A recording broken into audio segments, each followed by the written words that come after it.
ជំរាបសួរគ្រូសួស្តីបងប្អូនទាំងគ្នាតើយើងទៅរៀនដោះស្រាយលំហាត់បន្តទៀតសូមជួយចុច Subscribe អ្នកមួយផងដើម្បីទទួលបាននូវវីដេអូក្នុងការរៀនដោះស្រាយលំហាត់ផ្សេងៗទៀតគណិតវិទ្យាមេរៀនទី9លំហាត់ទំព័រទី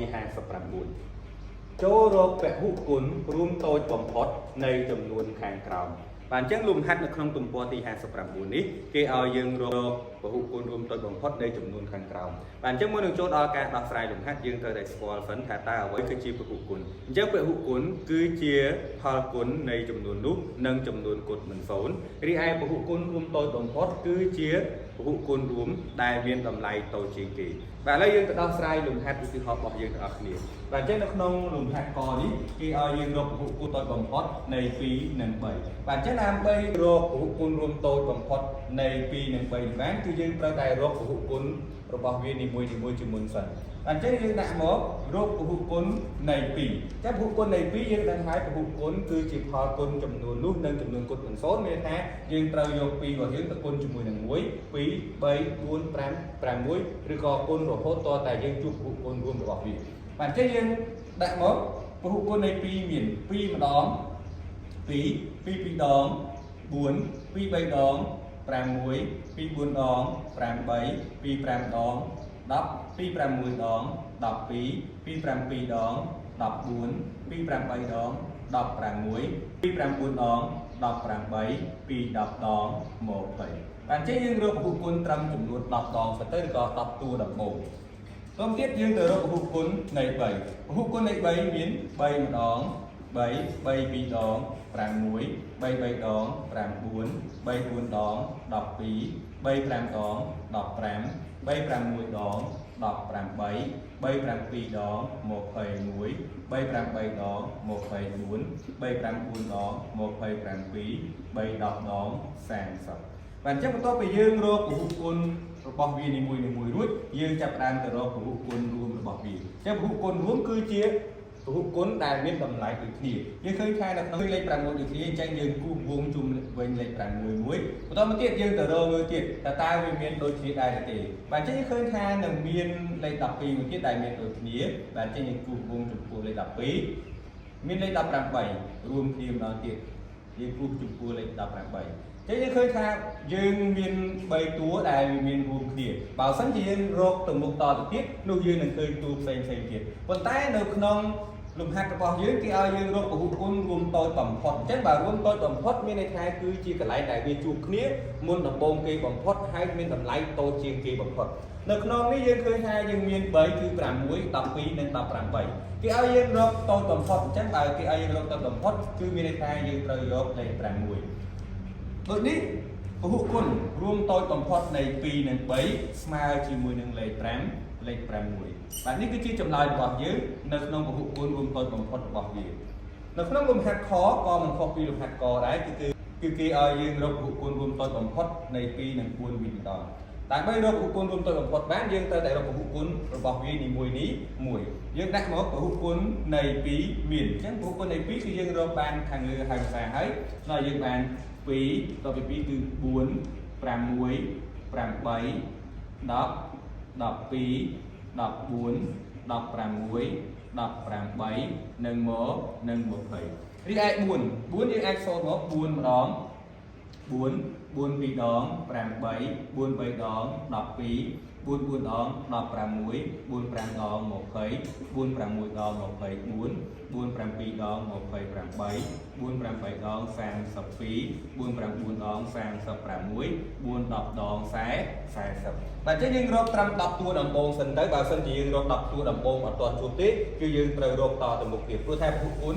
គឺប្រកាសជាមានជួបនៅក្នុងកន្លែងណាមួយហើយមិនមែនជួបតែម្ដងទេគឺជួបច្រើនដងបាទឥឡូវបន្ទាប់ពីយើងរកពហុគុណរបស់វានីមួយៗហើយយើងចាប់ផ្ដើមរកពហុគុណរួមឬក៏យើងថារកពហុគុណដែលមានលេខដូចគ្នានៅក្នុងយើងឃើញថានៅក្នុងនេះគឺមានលេខ4មួយគឺដូចគ្នាបាទចេះយើងគូសវងជុំវិញលេខ4លេខ8ដូចគ្នាយើងគូសវងជុំវិញលេខ8